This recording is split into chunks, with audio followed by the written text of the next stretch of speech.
We used to dream about open-world games, worlds that didn't just let us move from mission to mission, but allowed us to exist inside them. Games like Skyrim, Grand Theft Auto, and The Witcher 3 weren't impressive because of their size alone. They were impressive because they trusted players. You could wander without direction, follow curiosity instead of icons, and stumble into moments that felt personal. Fast forward to today, and something feels wrong. Modern open-world games are massive, technically stunning, and filled with content, yet many feel empty, repetitive, and exhausting. Maps are larger than ever, but they rarely surprise us. Exploration feels like routine instead of discovery, and after dozens of hours, we're left with very few memorable moments. So what changed? How did open-world games evolve from some of the most magical experiences in gaming into bloated checklists disguised as freedom? In the early days, open-world design was about trust and restraint. Developers didn't overwhelm players with systems or markers. They allowed the world itself to guide exploration. When GTA 3 launched in 2001, it revolutionized gaming by turning the city into a living system rather than a static backdrop. Later, Oblivion and Skyrim reinforced the idea that the main quest could wait, encouraging players to wander, experiment, and create their own stories. The Witcher 3 refined this approach by combining meaningful exploration with deep writing, where even side quests carried emotional weight and long-term consequences. These worlds weren't just large, they were intentional, handcrafted, and alive, rewarding curiosity rather than completion. As open-world games grew popular, the industry began chasing size instead of experience. Publishers saw high engagement numbers and concluded that larger maps and longer playtimes equaled more value. This led to an arms race where franchises like Assassin's Creed expanded from dense cities into massive countries. Far Cry repeated its outpost formula across ever larger maps, and Starfield promised 1,000 planets that often felt procedurally empty. Modern open worlds became designed around metrics rather than immersion, filled with icons, tasks, and activities meant to justify scale. Exploration shifted from organic discovery to systematic navigation, where players weren't asking what's interesting, but what's left to clear.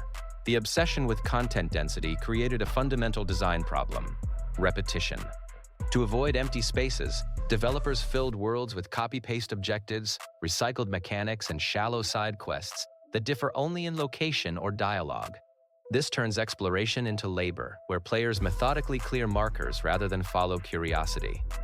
When everything is optional, nothing feels meaningful, and when everything is marked, nothing feels discovered.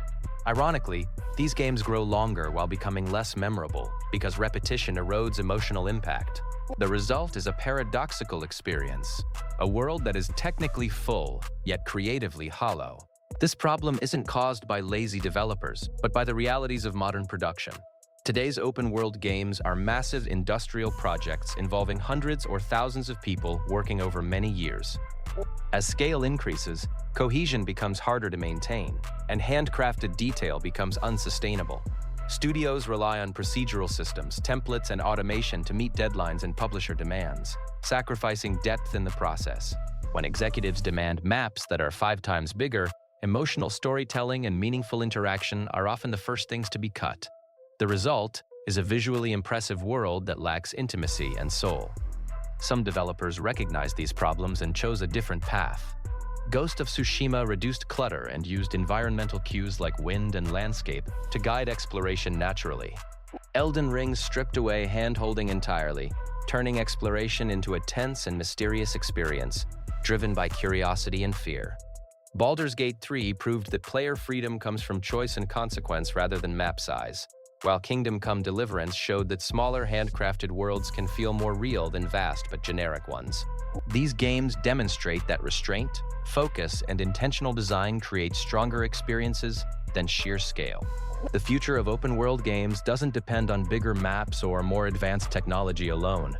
While engines like Unreal Engine 5 and AI-assisted tools will continue to evolve, they won't fix the genre unless priorities change.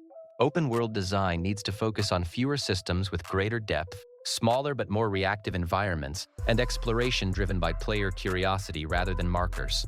One world that responds meaningfully to player actions is more powerful than 1,000 empty locations, and meaningful variation will always matter more than raw size.